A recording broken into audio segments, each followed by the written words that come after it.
Tom, I think you're right on the money.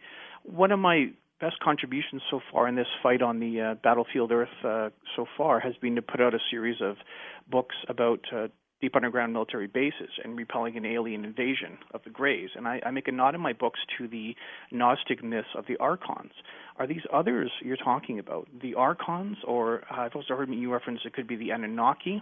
I just wanted you to maybe speak to that a little bit. And have you heard anything about benevolent aliens as well? Thank you. Yeah. Thank you so much, because what you just said is you're hitting it right on the money. There are massive programs underground and in other places to create a global defense system. Largely, a lot of it was done in the 80s. The SDI, the Reagan Star Wars Defense Initiative, was part of it. And we were doing that in collaboration with the Soviet Union. A lot of people thought we were at each other's throats, which we kind of were, but we were also working with them in certain parts of their government on the whole SDI system. And I think that was a lot of that is what led to Reagan and Gorbachev getting along and forming some type of a friendship there. But the other thing that you said, bringing up the Anunnaki and all that stuff, the way it was explained to me is, yes, there are good gods and bad gods, and their interactions with humanity has been well documented all the way back through Greek myth, and then even further back into the Sumerian legends that are out there.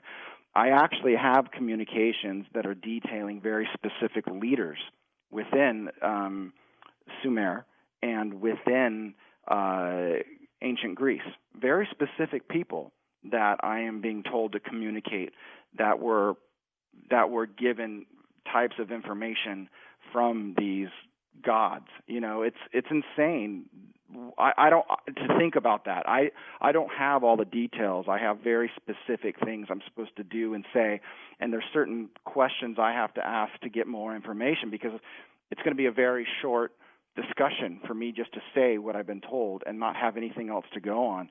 I think the point to really take from all of this is that those stories are true from the perspective of the people that wrote them. You know, so they differ in different areas of the world a little bit. You know, they call the gods different names, or they side with different gods. But the idea that right now there's three monotheistic faiths, and the rivalry between them is by design, period. A communication that I had a few weeks ago is that human beings have a tendency to organize around religious belief systems as long as there is a priestly class, quote unquote, meaning that human beings will align behind different religions as long as there is a leader of that religion that they can kind of call their hero, and our government has known that, and they're actively trying to come up with a campaign to get people to understand that and not fall into that deception.